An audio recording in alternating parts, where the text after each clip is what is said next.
जो हम 1947 में आजाद हुए, काश हम पूरे संपूर्ण भारत के साथ आजाद हुए रहते तो इसे और अच्छा क्या हो सकता था। लेकिन कुछ लोग ऐसे थे कि सत्ता के लिए देश को बांटना मंजूर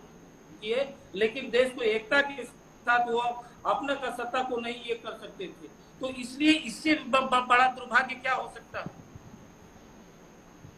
इससे भी बड़ा दुर्भाग्य क्या हो सकता है। कुछ लोग इस तरह का अफवाह फैले क्योंकि उनको झूठ का एक अधिकार प्राप्त है। आजादी से पहले और आजादी के बाद भी उन लोगों का एक झूठ का प्रोपगंडा हुआ, जिस पार्टी का एक गठन हुआ इस आधार पर हुआ कि वो अंग्रेजों को जो है मीडिएटर के रूप में स्थापना हुआ 1885 में, और वो आज पार्टी इसी तरह का देश का ये पहला बार ही हुआ है कि विपक्ष का नेता जो है आज जो देश का झंडा प्रधानमंत्री लाल किला के प्राचीर से फहरा रहे हैं और देश का जो ऑपोजिशन का लीडर वहां ना बैठा हो। इसके पीछे क्या कारण है? क्योंकि इनका मंशा सिर्फ सत्ता रहता है। इनका मंशा ये रहता है कि चारों ओर देश जो है दुश्मनों से घेरा रहे, लेकिन हमारा परिवार, हमारा सत्ता जो है मुस्तैद रहे, हमारा पार्टी मुस्तैद रहे, यही होता है। लेकिन पहला बार एक ऐसा पार्टी और एक ऐसा गठबंधन और एक ऐसा प्रधानमंत्री मिला हुआ है जो देश को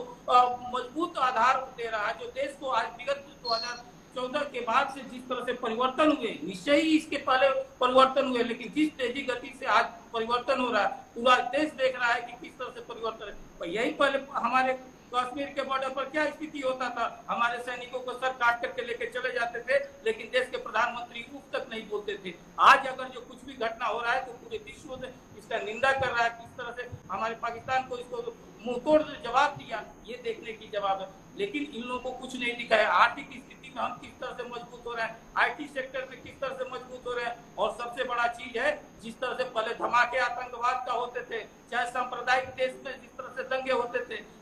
लेकिन आज जो समता मूलक समाज स्थापित हो रहा है, धार्मिक सौहार्द बन रहा है, आज कोई भी सांप्रदायिक दंगा जिस तरह से पहले होते थे वो अब दंगा नहीं हो रहा है। इसलिए मंसूरे जो विचार है, देश को संवैधानिक संस्थाएं को जिस तरह से विपक्ष आज कमजोर कर रहा है,